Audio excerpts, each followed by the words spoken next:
Hello everyone, welcome back. चलिए आज हमें विटामिन बी कॉम्प्लेक्स को खत्म करना है बेसिकली, है ना। तो बी कॉम्प्लेक्स को खत्म करते हैं लास्ट विटामिन पढ़ के। कौन सी है लास्ट विटामिन? विटामिन B12, ठीक है ना। क्या बोलते हैं हम इसको, मतलब इसका नेम क्या है, केमिकल नेम क्या बोलते हैं इसको? कोबैलामिन, कोबैलामाइन, ठीक है ना, कोबैलामिन, ठीक है ना। थोड़ा सा इंट्रो लेते हैं इसका, वही बेसिक पता होना चाहिए थोड़ा सा स्ट्रक्चर में क्या होता है इसके कि यहाँ पे 4 पायरोल रिंग्स होती हैं, 4 पायरोल रिंग्स। और कहाँ पढ़ी है आपने पायरोल रिंग्स? जैसे हीमोग्लोबिन में पढ़ी होंगी, ठीक है ना, हीमोग्लोबिन। और ड्रॉप टाइम या 12th 11th में कहाँ पढ़ी होंगी? क्लोरोफिल में पढ़ी होंगी बेसिकली, ठीक है ना। तो वो किससे कनेक्ट होती है? जैसे मैग्नीशियम से, आयरन से अलग अलग। तो यहाँ पे किससे वो कनेक्ट होती है? 4 पायरोल रिंग्स कोबाल्ट से, कोबाल्ट से। इतना बेसिक में पता होना चाहिए और इतना काफी भी है, ठीक है। कोएंजाइम रोल देखते हैं इसका, कोएंजाइम रोल। लेकिन कोएंजाइम रोल बाद में देखेंगे, पहले एक चीज देखते हैं इसकी सोर्स। ये प्रोटीन बेसिकली, सॉरी ये विटामिन बेसिकली मेजरली जो कहां से मिलेगा? एनिमल सोर्स से मिलेगा, जैसे लिवर, किडनी, फ्लैश वगैरह, जितने भी एनिमल सोर्स होंगे उनसे मिलेगा हमें बेसिकली ये, ठीक है ना। अब इसका कोएंजाइम रोल देखते हैं। कोएंजाइम रोल में क्या है? इसकी 2 फॉर्म्स हैं जो बेसिकली एंजाइम्स में यूज होंगी।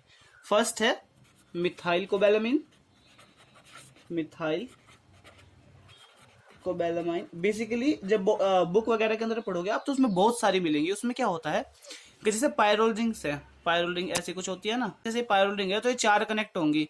तो इनमें क्या होगा, इनमें क्या होगा कि इनमें ऐसा होगा जो भी ग्रुप सब्सिक्वेंटली इनकी पोजीशन पे प्रेजेंट होगा, जैसे मिथाइल होगा, आगे एडेनोसाइल होगा, नाइट्रो, जो भी होगा उस बेस पे इसका नेम हो जाएगा। लेकिन जो वाइवा के लिए या फिर एग्जाम में लिखने के लिए 2 आपको याद रखनी है, वो 2 याद रखनी है। कौन कौन सी?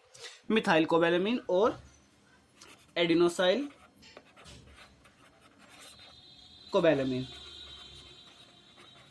ये 2 बेसिकली फॉर्म्स है जो आपको याद रखनी है, ठीक है ना। अब ये देखते हैं कि कौन कौन से एंजाइम रिक्वायरिंग है, एंजाइम कौन से रिक्वायर कर रहे हैं, सामने ही लिख देते हैं एंजाइम में।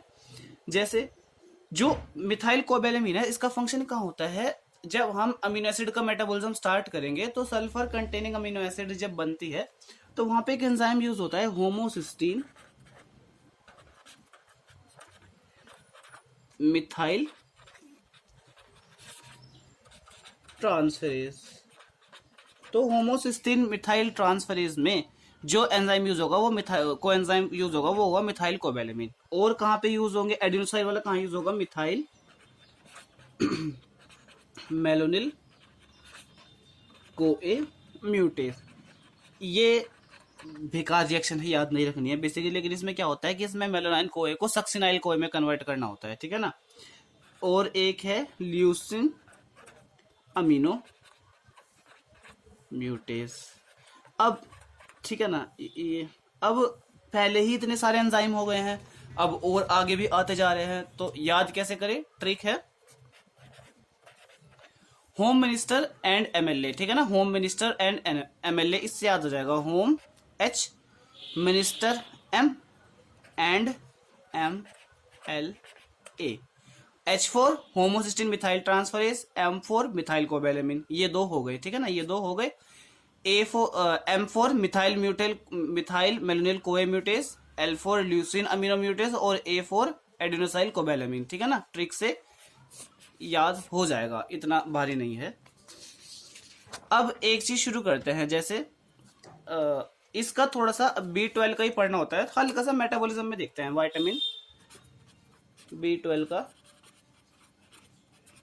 B12 metabolism. रेयरली ही क्वेश्चन बनेगा लेकिन फिर भी देख लेते हैं। अब देखो, जैसे जैसे हमने क्या करा, हमने डाइट में अपनी कोबैलामिन लिया, B12 लिया।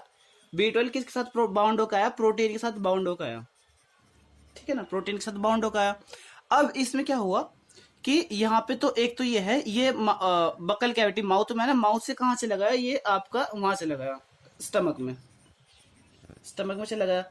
इसके पीछे माउथ में से एक कंपाउंड और आ रहा था, इसके पीछे पीछे, जिसका नाम है केबेलो फिलिन्स। ये भी साथ साथ आ रहे थे, ठीक है ना। अब जब स्टमक के अंदर ये कंपाउंड आ गया, स्टमक के अंदर पेप्सिन एक एंजाइम होता है, पेप्सिन।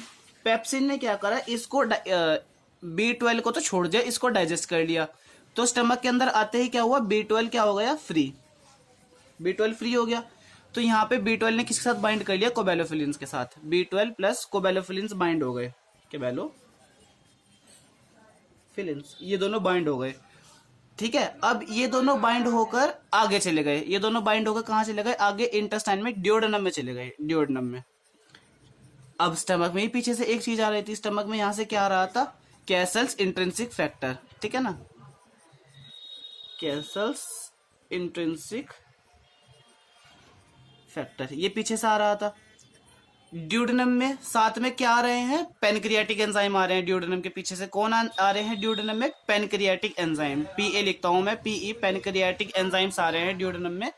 तो ना ड्यूडेनम में अब जब पेनक्रियाटिक एंजाइम्स आ रहे हैं, एक सेकेंड, है ना, जब पेनक्रियाटिक एंजाइम्स आ गए, उन्होंने क्या करा, उन्होंने इस स्ट्रक्चर को तोड़ दिया और यहाँ पे B12 को फ्री कर दिया। B12 को क्या कर दिया, तो B12 को बेसिकली क्या करा, यहाँ पे B12 को फ्री कर दिया ड्यूडेनम में, और B12 यहाँ पे फ्री हो गया।